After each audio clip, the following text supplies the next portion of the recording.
How does severe early trauma actually shape the complex adult life of a global icon? Well, today in this explainer, we're going to systematically trace the tragic ripple effects of Michael Jackson's stolen childhood. We'll be taking a very objective look at the facts, the data, and the historical records to really understand how an incredibly abnormal upbringing impacted his professional struggles, his desperate search for security, and honestly, pretty much every single aspect of his adult life. Let's dive right in. We often look at global superstars as if they're somehow invincible, right? But the reality is often much, much darker. I want you to just imagine being a little boy, looking out the window of a recording studio at a park across the street, literally mourning a life you are barred from living. It strips away all the fame and the platinum records, and it brings us back to a deeply isolated child. That isolation really sets the psychological foundation for everything that follows. So, let's start at the beginning, with Section 1, A Stolen Childhood. Just look at this horrific contrast between his father's public defense and Michael's private reality. On one hand, Joseph Jackson flatly denied any abuse, claiming he simply whipped them so they wouldn't make mistakes.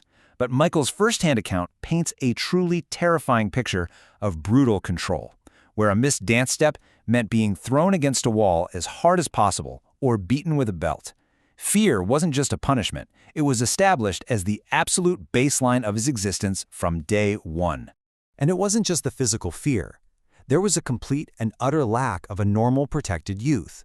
He attended school for half the day and then endured exhausting rehearsals for the rest. By the time he was 9 years old, guys, he was performing late nights in strip clubs. By 15, he was deliberately introduced to sex workers by the adults who were supposed to be looking out for him. When you combine this early exposure to highly inappropriate adult situations with an emotionally distant father who literally demanded to be called Joseph instead of Daddy, you create a profound developmental void. This lack of a foundational, normal childhood deeply impaired his ability to form traditional, complex adult relationships later in life. Which brings us to Section 2, Control and Lifelong Insecurity. This next fact just absolutely breaks your heart, especially when you realize it's the root of his profound physical insecurities. His own father openly mocked his appearance, calling his nose fat and explicitly telling him he was ugly. Michael internalized this emotional abuse so deeply that he later admitted he cried every single day because of it. It created this lifelong struggle where, even as one of the most famous and adored men on the planet, he actively avoided looking at his own reflection. That sheer lack of normalcy weighed on him so heavily that by the early 1980s, it sparked a desperate, lifelong search for simple security and freedom. He actually crafted this bizarre disguise. He'd glue on a fake beard, dress up in ragged clothes, all just to wander the streets of Los Angeles unnoticed. He just wanted to walk through a park or visit a store like a regular person. But the attempt completely backfired when an antique shop owner mistook him for a thief and called the police. It terrified him so much he never tried it again. His gilded cage was officially locked. And that massive public obsession leads us right into Section 3, Fueling the Tabloid Machine. Now here's where things get really out of control. An initial, calculated PR stunt quickly morphed into an uncontrollable monster. Michael's own team actually planted the early story about him sleeping in a hyperbaric chamber to live to 150, but that single act opened the floodgates. The tabloids suddenly realized they could exploit his existing insecurities and invent absolutely anything, like him trying to buy the Elephant Man skeleton, and the public would just eat it up. Relentless media scrutiny began to completely distort public perception, painting a damaging, sensationalized narrative that he could simply never escape. The sensationalist media even viciously claimed he was bleaching his skin because he fundamentally hated who he was and wanted to be white. But the objective medical reality? It was entirely different. Medical records confirmed he suffered from vitiligo, which is a rare genetic condition that actually destroys skin pigmentation, leaving blotchy white patches. And cruelly, this condition only worsened under the immense, unyielding stress the media and the public constantly subjected him to. So as the outside world grew more and more hostile, his private world became a manifestation of his stolen youth. Let's look at Section 4, Seeking a Lost Youth. Neverland wasn't just some inexplicable oddity. It was a really deep psychological attempt to reclaim what he had lost. He openly stated he built the massive estate to compensate for the childhood he never had. Surrounded by the Peter Pan theme, the amusement park rides, and the arcades, he was desperately trying to capture the innocence and wonderment that was completely stripped from him in those brutal recording studios as a little boy. Moving into the legal battles, we arrive at Section 5, 1993, Extortion and Evidentiary Flaws. When we objectively analyze the timeline of the 1993 allegations, severe evidentiary flaws and extortion attempts immediately come to light. The accuser's father, Evan Chandler, was secretly recorded stating he was going to destroy Michael Jackson. Crucially, before ever going to the police, Chandler demanded $20 million from Jackson's team. When those financial negotiations failed, that's when he went to the authorities. And that damning initial statement from his son? It was actually secured shortly after a dental procedure, while the young boy was under the heavy influence of post-surgery medication.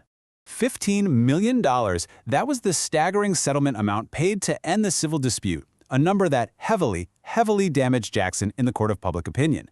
However, the crucial takeaway here is that jurors later noted there was zero substantiated evidence proving any guilt. A highly invasive and incredibly thorough police search of Neverland yielded absolutely nothing, and a humiliating physical examination of Jackson failed to match the accuser's descriptions. The criminal investigation ultimately collapsed without a single piece of substantiated evidence.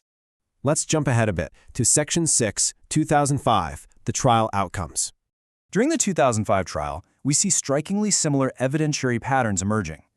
The prosecution heavily relied on former employees who had already proven they were willing to sell sensationalized stories to tabloids for a quick payout. But the defense brought a truly shocking revelation to light. The accusing Arvizo family had a documented history of fraud. They had previously faked an assault in a major supermarket specifically to extort a $150,000 settlement. Naturally, this completely fractured their credibility on the stand. Then, the defense basically asked, how could a witness travel through time? It sounds like a ridiculous question for a court of law, right? But it is the exact question that shattered the prosecution's most damning piece of physical evidence. See, the accuser's younger brother testified under oath that Jackson had shown them a specific, inappropriate magazine while they were visiting Neverland. But a simple publication date dismantled the entire claim. The defense introduced that exact magazine into evidence and proved it hadn't even been published until months after the boys had stopped visiting the ranch entirely. The timeline was literally a physical impossibility. And so on June 13, 2005, the jury found him completely acquitted on all charges.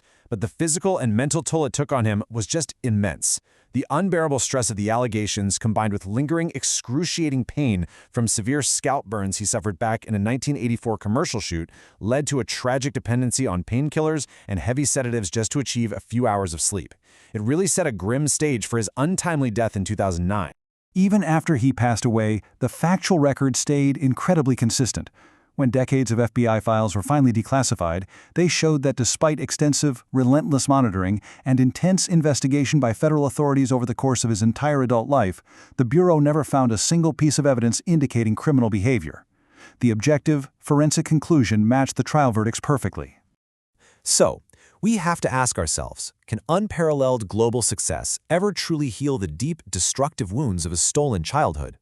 We're going to leave you with that final thought to ponder, because at the end of the day, all the money and broken records in the world couldn't erase the scars left by a father's brutal control, nor could it protect a highly vulnerable man from a tabloid machine eager to exploit his deepest insecurities for profit.